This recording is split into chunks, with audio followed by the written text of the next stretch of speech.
Hiya Hawthorne and Sycamore, it is so lovely to see you all. I am so sorry but I have not had time to read the story this week because I've been in school. However, I thought I would try and get one done today.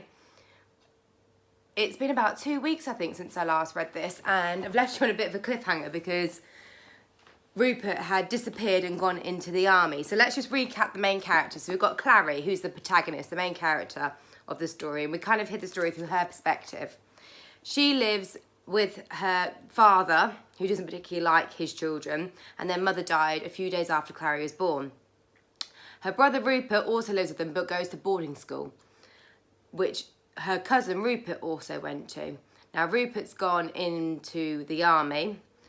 Also, another main character is Simon the Bony One, who Peter, Clary's brother, met at boarding school. He's called the Bony One because he's really tall and really lanky. And he has a sister called Vanessa, which they've all been introduced to. And Vanessa told Clary about her school, which now Clary goes to. And then the other main characters, you've got Mrs. Morgan, who's the cook at Clary's house. Miss Vane, who's a nosy neighbour. And then you've got Clary and grandmother and grandfather. I don't know their names. So the next chapter is called Tripe Sausages, chapter 14.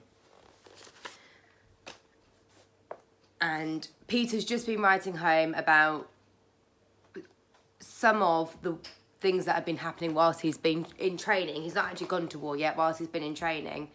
And it did say in the last chapter he'd been purposely keeping some things out. And actually, quite a few people were keeping bits of information away from Clary. Peter was being very careful with his words and not telling Clary what war was truly like. And we all know that classic phrase that was said, it will all be over by Christmas, which we all know is not the case. So chapter 14, Tripe Sausages.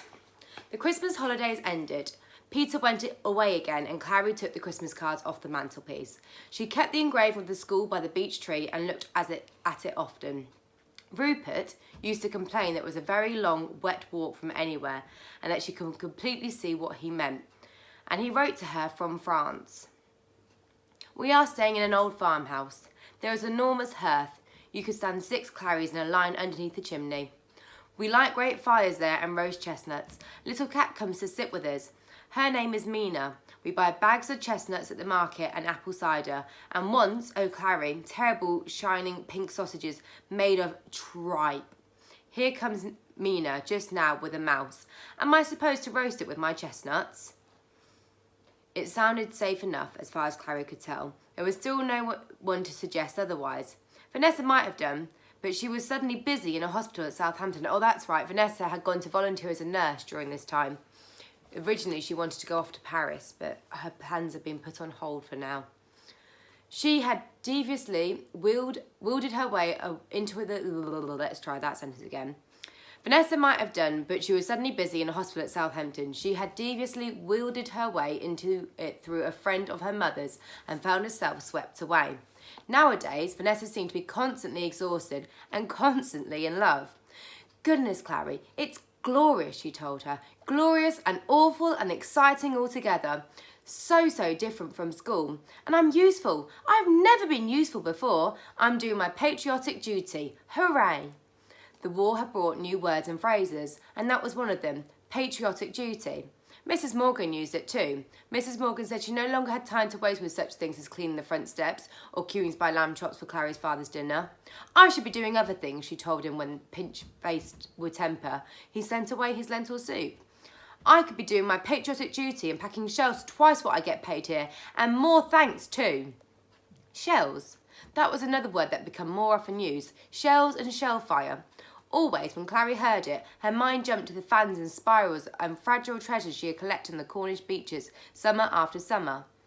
Pink and white and daffodil yellow, pearl and indigo blue. A rain of falling shells. Clary caught the phrase one day as she hurried home before school. It sounded entrancing. But the words that she heard most often were, "Don't you know there's a war on?" Over and over. When the post was late, or the streets not swept, or the school's dinner fish was even less appealing than usual, there was a war on. And Clary made herself consider it. Actually, war, armies, Nothing to do with rainbow shower or seashells. Fighting. How did an army fight? On the other side of the river from Clary's home, the town was full of troops, but Clary, closing the front door quietly in the early morning, or trudging home in the grey dust laden with schoolwork, saw nothing of this. The only army she had ever seen had been in the toy shop window. Often she had to pause to admire the soldiers there, armed to the teeth, arranged in patterns on bright green cloth. Miniature horses, drummer boys, foot soldiers, and captains under flags, bright and neat as scarlet paint could make them, lined up in squares, and diamonds against another army, equally delicious, in silver and blue. "Charge!" Clary expected someone would cry when all was arranged, and the wind had caught the flags just right, and the horses were beginning to prance. Then there would be a great rushing forward and mingling of colours, and the boulders would blow vivid, encouraging notes at the end of the patterns and would be completely rearranged in the bright green glass. The new patterns would show who had won and advanced and who had lost and been pushed back, and that, Clary supposed, was how a battle was fought, except with real people. But even with real people, in Clary's mind, this event was essentially the same. The armies rested at night, the horses were taken care of, the green grass was as clean and crisp at the end as it had been at the beginning. That was Clary's understanding of a battle, and if someone had told her the soldiers did not fight on Wednesday afternoons and Sundays, she would not have been surprised. At school, any war gossip was quickly subdued. Of course, in morning assembly they prayed for the army, except on Fridays when, perhaps because it was fish for lunch, the navy had its turn. For those in peril on the sea, sang the girls, and of course the seas were perilous. That was well known from poetry. The numbers included in those in our thoughts today were slightly increasing, and from time to time a girl's shoulder might shake when a particular name was read, but that was all. The no-fussing tradition was extremely useful in times of war. It was all very vague and distant. Rupert was in France, and Peter did not approve, but, so far as Clary knew, the only certain awfulness that her cousin had had to bear was the shining pink sausages. "What is tripe?" she asked Mrs. Morgan one evening. "Very delicate," said Mrs. Morgan. "I do a tripe supper for Mr. Morgan on his birthday with milk sauce and onions." "Rupert had it in sausages," Clary told her. "French?" asked Mrs. Morgan. "Yes. Well, I dare say worse will come to him than tripe over there." "What?" asked Clary, fearfully. "Garlic," said Mrs. Morgan, slapping a dreadful grey dishcloth all over the table. "Frogs, snails. Wait till he comes to a plateful of snails. Move your elbows. I can't wipe around you. There, I'll be off. I've done you and your father a pot of broth to hot up. Mutton. Should last 2 days. Can you stew some apples for after?" "Of course," said Clary. "Then I'll be off, and you stop worrying about your cousin. He's the sort who can take care of himself." That was true. And that was how, through the silence of people around her, the stoicism at school, and the absence of newspaper, and the terrible cooking of Mrs. Morgan, Clary remained almost entirely ignorant of what was going on in France. Chapter 15. Letters Home. Rupert was dealing with homesickness by writing letters. There were rules about this. They weren't supposed to mention where they were, or the details of what they were doing, or who was doing it with them, or even the weather. But everyone did write about the weather, and it generally got through uncensored. After all, should a German spy manage to get hold of the mailbag, would it be really a surprise to him to discover that it had been another rainy day for the British? The armies were so close together that if the British were getting rained on, then the Germans would be equally soggy. Sending letters was free, and everybody wrote them. Rupert and his friends filled bagfuls every day. Rupert didn't much mind not being able to describe where they were or what they were doing, because so far it hadn't felt like war. They'd been working on a new base camp, miles behind the front lines in Belgium and France. So far, Rupert had spent his time unpacking stores, building a cookhouse, a dining room and a washroom, organising a football team, and dismantling, cleaning and putting back together the battery-new heavy guns. The guns would have been more exciting if they had more ammunition. Then they could have practised firing them more than once a week. Not that he would have been allowed to write home about that. Clary's letters were the easiest. Chestnuts and the little cat, Mina, had been followed by his new skills at cooking, the eerie sounds of foxes in the middle of the night, and the difficulty of getting hold of banjo strings. Vanessa had different information. In case she and Clary should happen to share, Vanessa had the sea journey, because her father was in the Navy, the marketplace, and a goodbye in French. "Bonne chance, bonne nuit, ma belle amie," he said. And Vanessa always did silly goodbyes on their letter. The thin, lovely girl he had met in Ireland had a mixture of Clary and Vanessa's letters, with Vanessa's ending. She was in England now, in London, where her grandparents lived. His own grandparents got a postcard telling him not to worry and sending his love to the Lucy the pony. The girl with the pink lipstick who had cheered him up at the station cafe got a postcard too. Although he didn't know her name, he drew a picture of her smiling face with the name of the cafe, wrote the station and the town, and hoped it would reach her. He thought it probably would. Peter and Simon got a joint message in the form of a map of the top floor of the school.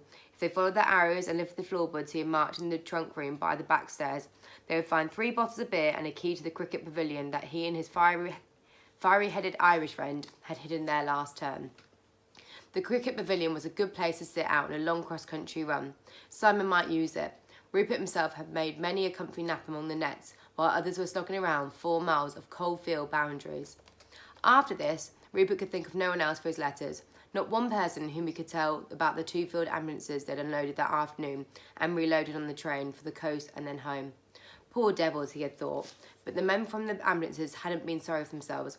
One, pale as paper, flinching at every movement, gasped, I got it in my guts. It's nothing. I'm out of this now. Another grinned and grinned, with his left arm ending in a great lump of bandage at his elbow. Everyone who came from the front agreed that these were the quiet days, hardly a pop from dawn to dusk. The cold was the worst, and the perpetual wet that did for your feet. Nothing like before Christmas, when things had been rough. Nothing like what was to come. Best not to think about that. So Rupert rolled himself in 2 blankets and stretched out on his camp bed, picturing scenes from home to send him off to sleep.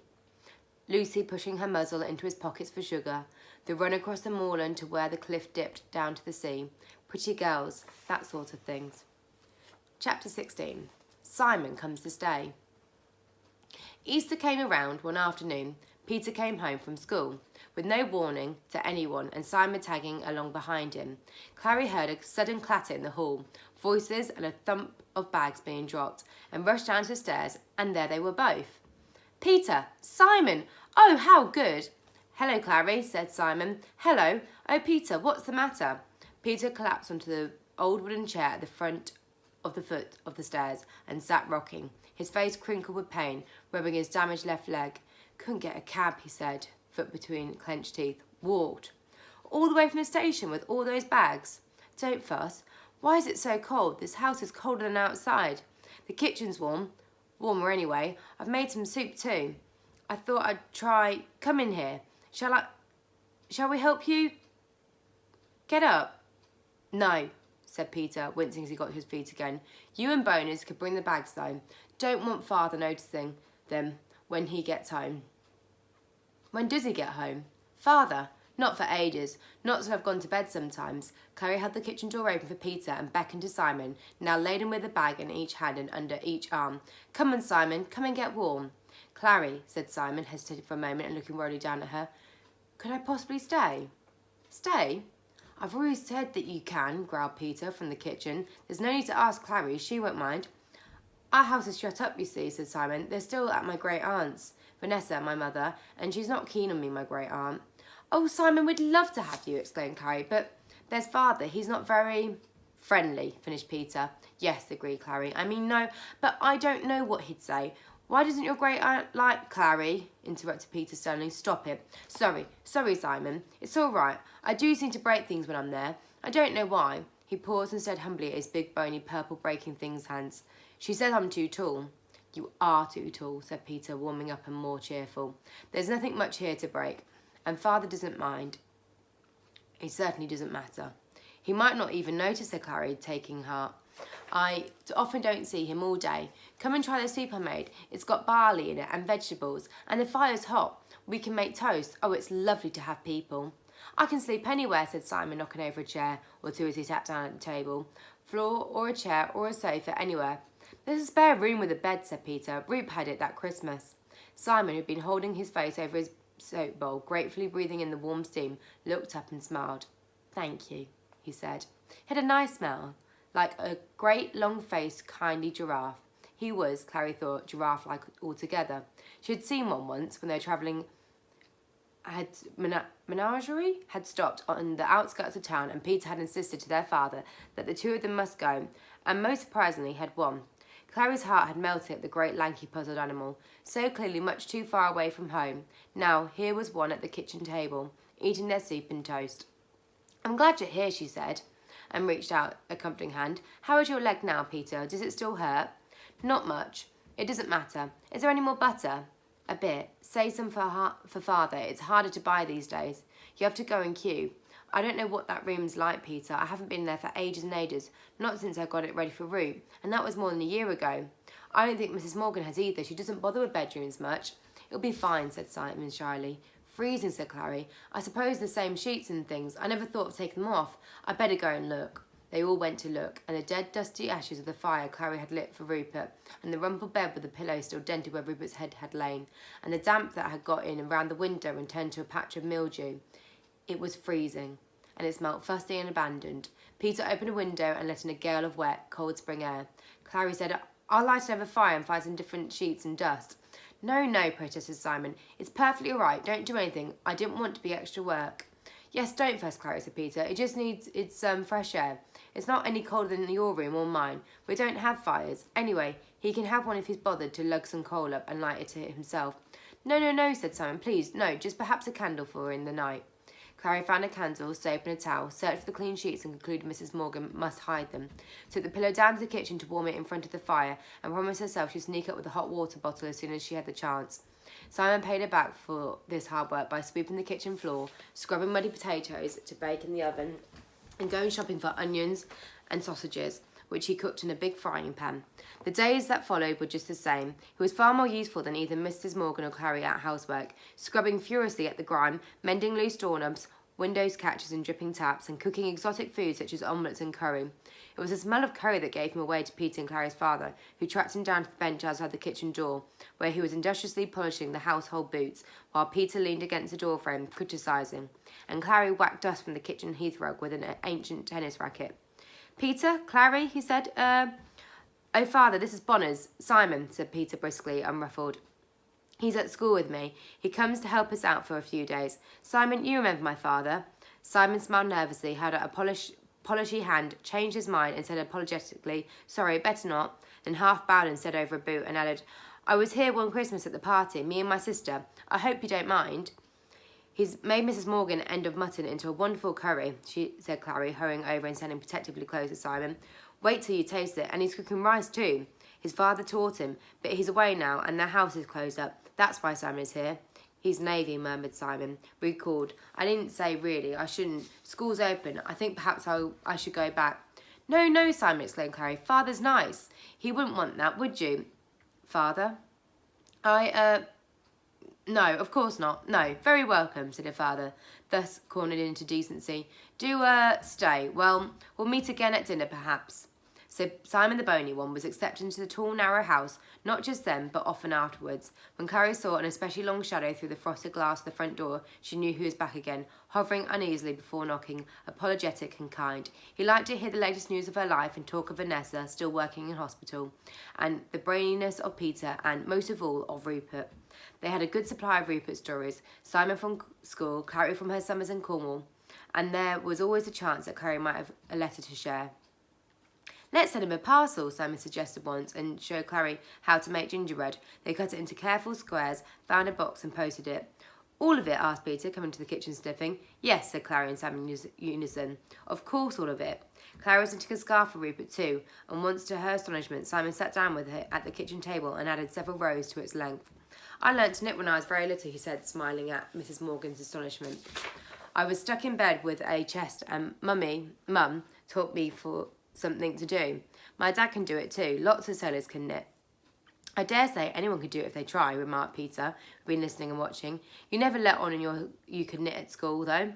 "I'm not that much of a fool," said Simon. "Mrs. Morgan can shoe horses," Clary told them both. "That's more surprising still." "Ah," said Mrs. Morgan, "I was a better lad than my brother ever was," and she looked quite kindly down at Simon, bent almost double over his wall. But when he had gone, suddenly clumsily knocking over the hat stand on his way out, she said, "Soft." "He is not," snapped Peter before Clary could speak. Well, to hear a lad as big as him call his mother that, Mrs. Morgan was not daunted by Peter, nor ever had been. "Mummy, you can't deny it." "It's just the way their family talks," said Clary, also indignant. "Vanessa says mummy too, when she forgets." It's a bit different coming from a girl, said Mrs. Morgan. However, I'll say no more. Doesn't he get laughed at that school of yours? Yes, of course he does, and so do I, said Peter, still angry. And so would Clary, and so would you, and so does anyone who isn't silly, grinning, sports playing, book-hating, first-year tormenting, perfect grovelling, hair parted on the right. Said Mrs. Morgan. I'm just telling you the rules, said Peter, so you don't get laughed at. Well, now, I'm sorry for what I said, said Mrs. Morgan. I was wrong. I'm sure your friend is nice enough, lad. Folk can't help how they're brought up now, nor how they turn out. No, they can't, growled Peter, and marched out of the kitchen, leaving Clary and Mrs. Morgan to make peace together. All the same, said Mrs. Morgan, you might just drop him a hint, Clary, or mention to his sister about calling his mother where he does. No need for him to go around asking for trouble. I wonder what Peter would have called our mother, said Clary a little sadly. Ah, said Mrs. Morgan, that was sad, how you lost her. It was a great pity she was so frail. Was she? Well, of course she was. Not enough iron in her blood. Your father never accepted it, but there was anemia, and nothing could be done to help. From what Miss Vane told me once, it was all left too late for treatment, not that they can do a great deal. And I'm guessing that it's your first you've heard of it, she added, seeing Clary's shocked face and wide eyes. Clary nodded, white as paper. Poor thing. I didn't know you even knew her, said Clary. I wouldn't say I knew her, said Mrs. Morgan. I scrubbed this house out when they first moved in. Last spring clean the place ever had. And I'd seen her in the church now and then. Looked like the wind could blow her away. But she hung on until you arrived. I used to think it was that which kept her going, wanting to see her new baby. Mrs. Morgan. Now what have I said wrong? Nothing, but I always thought, and Peter did too, that it was because of me she died. Nothing of the sort. It wasn't because of you. Nothing of the sort. It was because of you she lived, my girl. Now stop it. Don't take on like that. Now that's no use at all to us. No, don't use your sleeve, nor the tea cloth neither. There's a handkerchief below. Dear goodness, if this kitchen wasn't damp enough without you adding floods to the mix, she was a very brave lady. You'd never have caught her dripping all over the kitchen table. Clary put her head on her arms and sobbed. Peter, hearing the racket, stuck his head round the door and demanded, What's the matter with her now? As if she were forever doing such things. Nothing, go away, said Clary, lifting her head. And when he was gone, closing the door rather harsh, she said, Don't tell him, please, Mrs. Morgan. Why ever shouldn't he know? He should, but not now. It would change too much. I don't think he blames me anymore, anyway. That was only when he was little. You're a funny girl, you are, said Mrs. Morgan, rather grumpily. It wouldn't hurt your brother to hear he was wrong. It would, said Clary. It hurts people very much to know they're wrong. I'm better now, anyway. To prove she was better, she got a cloth and washed her drips off the table and peeled potatoes until Mrs. Morgan said, Stop. They're getting scarce in the shops these days. What do they call it? Something. Anemia. Clary nodded. Anemia, she thought, to help her remember. And she found it in the dusty old dictionary in the living room. The page was a tissue-thin paper, but it was open easily at the word, as if it had been opened there times before. Parlour, it said, among other things, the lack of vigour. Nothing about dying. Clary was still sitting on the floor gazing at it when her father came in. What's that you have? He asked her when she replied. Just a dictionary, he said. I never knew he had one, but put it back when you're finished. So it must have been her mother who had opened the dictionary so often that the pages remembering her touch. Clary closed it carefully, but instead of putting it back, she took it upstairs to her room. Until now, she had no connection with her mother. There was nothing in this house to show she'd ever lived except Clary and Peter. And now, this book. Gently, Clary fluttered through the pages and as she did, she noticed that once again the dictionary was choosing its own place to fall open.